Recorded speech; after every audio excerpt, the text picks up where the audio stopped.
a gente vai falar um pouquinho hoje sobre módulo. O que vem a ser o módulo ou valor absoluto?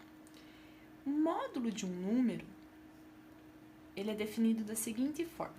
O módulo de um número é o próprio número se esse número for positivo ou zero, ou é menos esse número se ele for negativo, ou seja, menor que zero. Vamos ver alguns exemplos. Olha lá.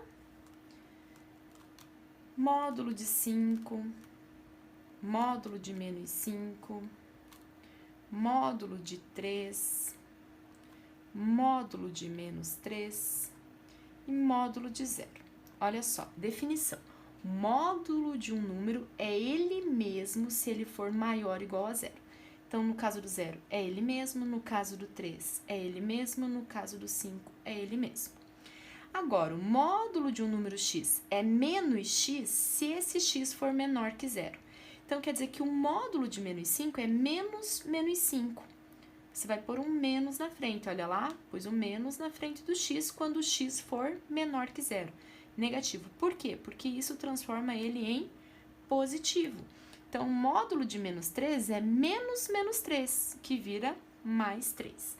Então, vamos lembrar o seguinte, que o módulo ou valor absoluto de um número é sempre positivo, certo? Por quê? Vamos ver a ideia geométrica para a gente tentar justificar isso.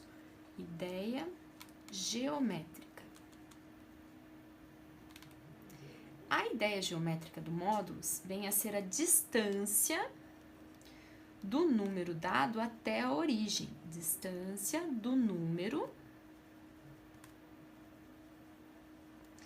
até a origem, certo? Distância do número até a origem. Então, geometricamente, vamos lá. Aqui está a origem. 1, 2, 3 e assim por diante. Menos 1, menos 2, menos 3 e assim por diante. Olha só. O que vem a ser, então, o módulo de 3 geometricamente? É a distância do 3 até o zero, que é a origem da reta. A distância, ó, 1, 2, 3 unidades. Então, o módulo de 3 é 3. O que vem a ser módulo de menos 3? Seria a distância do menos 3 até a origem. Gente, não existe distância negativa. A distância é 3 também, certo? Não existe distância negativa, ok? Então, módulo de 3 e módulo de menos 3, ambos são igual a 3. Uma observação só como curiosidade é o seguinte.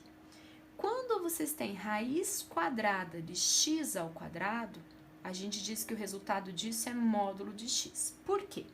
Olha só, por definição, raiz quadrada de um número é sempre um resultado positivo.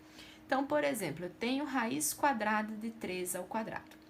Eu posso resolver, 3 ao quadrado é 9, raiz quadrada é 3, ou eu posso simplificar. Agora, cuidado nessa situação aqui, ó, raiz quadrada de menos 3 ao quadrado. Você não pode simplificar e dizer que o resultado é menos 3. Não existe raiz quadrada negativa, gente. Por definição, a raiz quadrada de um número é um valor positivo. Então, você vai usar essa ideia aqui, ó. Raiz quadrada de x ao quadrado é módulo de menos 3, que é 3 positivo. Ou você pode resolver, menos 3 ao quadrado é 9. Raiz quadrada de 9 é 3, certo? Então, ou você resolve lá, raiz quadrada de 9 positivo, que é 3. Então, só uma curiosidade, tá? Que quando a gente simplifica, a gente sempre pega o valor positivo, por isso esse módulo aqui. Porque não existe a raiz quadrada de um número, não existe raiz quadrada negativa, ok? E com isso, a nossa aula introdutória de módulo era isso, entender a definição do módulo. Sempre vai ser um resultado positivo.